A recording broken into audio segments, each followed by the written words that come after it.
Cahaya Islam, channel Islami lintas madhab.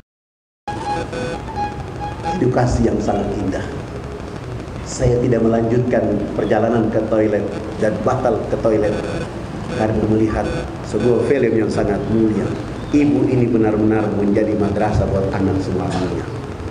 Saya keluar, saya ketemu teman-teman bahwa hari 1 minggu pertama kita harus survei dulu. Kami survei desa itu penduduknya 5.000 kepala keluarga. Dari 5.000 kepala keluarga, 50% hafizul Quran. Ada program yang mereka lakukan di desa itu.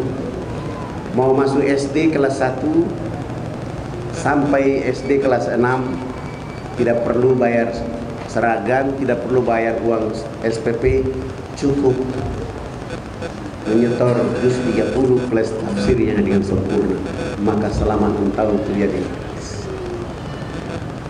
Mau masuk SMP kelas 1 sampai tamat, seragam sampai biayanya tidak usah dipikirkan, cukup menyetor juz 29 30 plus tafsirnya dengan sempurna. Mau masuk SMA juz 28 29 30 berikut tafsirnya.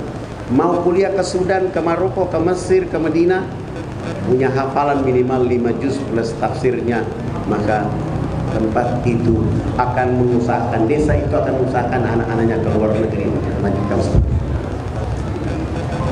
Yang lebih unik lagi, ini negeri sudah tandus, kering, kerontang, tapi kering, kerontang, tandus, orangnya keriting, rambutnya keriting, badannya hitam kelin, tapi lisannya basah dengan ayat-ayat Allah. Kita pernah ingat hadis Rasulullah SAW, la aqulu alif lam mim harf, walakin alifun harf wa lamun harf wa mim harf. Saya tidak bilang alif lam mim itu satu huruf, tapi alif satu huruf, lam satu huruf, mim satu huruf. Setiap orang yang baca satu huruf, Allah menghadiahkan 10 energi kepadanya. 50% hafiz Quran, berkekuatan mengundang NGO kemanusiaan di dunia, mengantar makanan, mengantar air minum sepanjang hari, oleh karena mereka mempertahankan negeri tandus dan hidup mereka dengan ayat Allah Subhanahu. Karena energi dakwah mereka kuat, energi dakwah mereka tinggi, support terhadap dakwah dilakukan oleh semua komponen. Bahkan mereka berusaha untuk menaikkan kualitas 50 itu menjadi 70% untuk menguasai Al-Quran.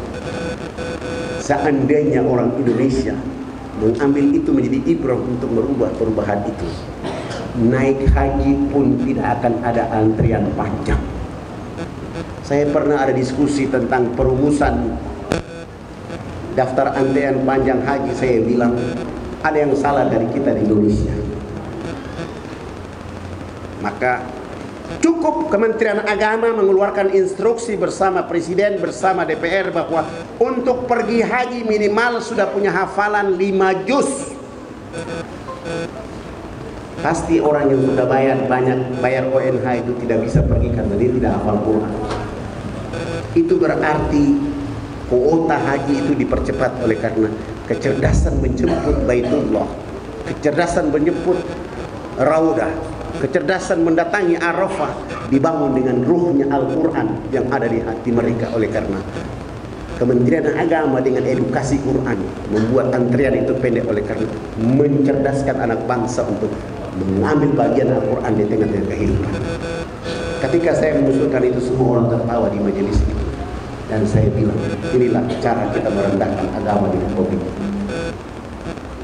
Maka mari, suka atau tidak suka, pekerjaan berdakwah bukan pekerjaan orang di bumi, tapi pekerjaan langit yang harus dilaksanakan oleh penduduk bumi. Tujuannya pertama, kita harus ceritakan kepada orang-orang kafir di atas dunia bahwa Allah memanggil mereka dengan kafir oleh karena mereka belum beriman maka umat Islam bertanggung jawab menyampaikan dakwah kepada orang kafir supaya dia beriman, supaya panggilannya berubah menjadi ya ayyuhalladzina amanu. Kalau tidak, dia terus dipanggil oleh Allah dalam Al-Quran dengan kalimat ya ayyuhal kafir, bukan berubah jadi non muslim. Itu justru menyakitkan kebencian, itu justru melahirkan permusuhan. Saudara kafir adalah saudara kita yang harus kita dakwai mereka dengan Islam yang benar, dan akan mencerdaskan mereka supaya mereka tahu bahwa keselamatan dan kebahagiaan terbaik di dunia akhirat hanya beriman kepada Allah dan selamat bahagia bersama Allah Subhanahu wa taala. Saudara-saudaraku yang dirahmati oleh Allah, setelah tinggal dakwah di sana 6 bulan kami pulang ke Indonesia, saya mulai berpikir kita harus melakukan hal yang terbaik di tengah-tengah kehidupan kita. Bagaimana bisa membuat bangsa ini berubah?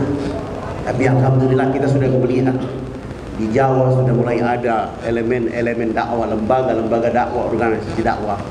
Tapi kita harus menyatukan sendiri. Kalau tadi ada orang ada di lembaga berjuang hanya untuk lembaga, ada orang ada di organisasi berjuang untuk organisasi, tapi tidak menyatukan pikiran dari lembaga kita memperjuangkan akidah ini, menjaga agama ini. Partai boleh berbeda, lembaga boleh berbeda, organisasi boleh berbeda, pesantren boleh berbeda, masjid boleh berbeda, kampus boleh berbeda, tetapi saya sudah bicara dakwah, semua gugur karena kita berada di telaga dakwanya Nabi Muhammad SAW. Ini yang harus dibangun oleh kita. Dan yang kedua yang saya perhatikan, selain tadi dakwah tidak maksimal, tidak merata, ada penyakit baru di tengah-tengah para dai yang tinggal di kota, yang tinggal di kota-kota besar. Kalau dakwah ini tidak dibayar, mereka tidak tunggu.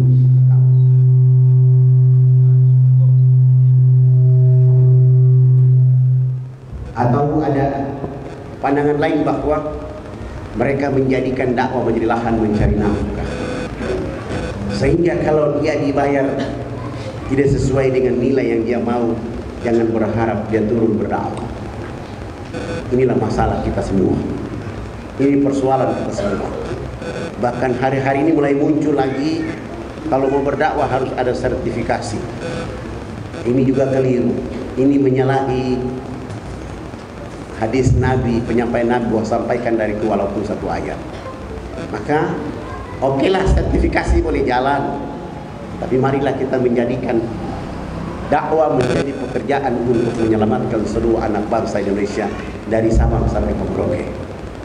Ada orang Solo, jangan hanya tinggal di Solo saja, pergi berdakwah di tengah-tengah hutan di Kalimantan, tengah-tengah hutan di Sulawesi, di tengah hutan di Irian, dan nikah dengan anak-anak mereka, hidupkan dakwah di sana.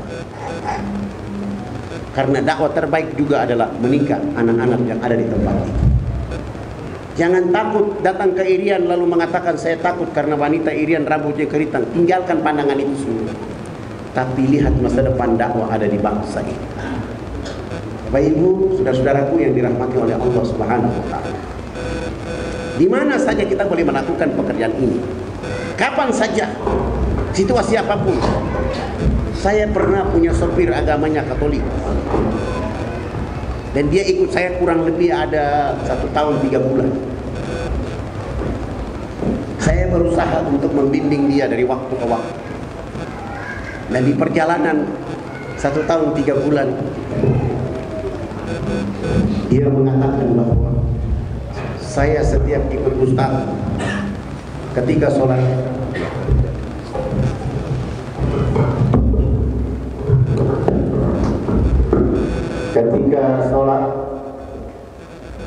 ustaz sholat saya tidak sholat. Sementara saya bawa ustaz pergi dakwah, ustaz menjelaskan Islam kepada saudara-saudara, saya justru tidak mendapatkan hidayah. Saya bilang sama beliau, antum mestinya harus paham bahwa ketika antum antar saya ke lokasi dakwah, mereka yang mendapatkan rahmat, antum tidak rahmat. Oleh karena antum belum ikhlas memilih saya menjadi sahabat dalam perjalanan dakwah.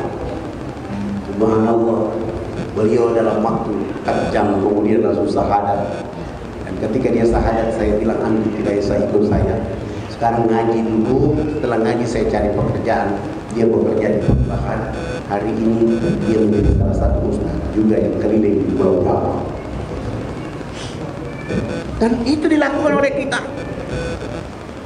Dai bukan hakim, dai bukan pengadilan, dai adalah pencerdasan manusia.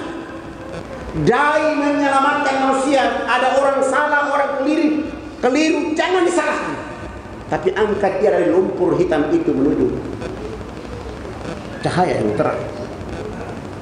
Ini justru ada orang berani mengatakan ini langsung ke neraka. Itu yang tidak boleh dilakukan oleh seorang dai. Karena kita bukan hakim. Marilah